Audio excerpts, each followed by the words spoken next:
Hi friends, good afternoon. ఈరోజు మా ఇంట్లో లంచ్ వేడి అన్నం, చింత చిగురు పప్పు, తోటకూర తాలింపు, మట్టికాయ తాలింపు, బాయిల్ ఎగ్స్ అండి. రండి ఫ్రెండ్స్, తిందాం. చింత చిగురు పప్పు ఎంతమందికి ఇష్టమో లైక్ చేయండి ఫ్రెండ్స్. ఎంతమందికి ఇష్టమో చెప్పండి, టేస్ట్ చేసి చెప్తాను.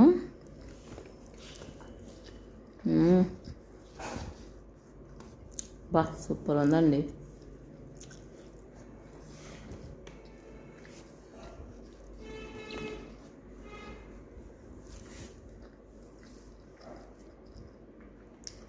ఫ్రెండ్స్, నా వీడియో నచ్చితే లైక్ చేయండి, సబ్స్క్రైబ్ చేసుకోండి ఫ్రెండ్స్.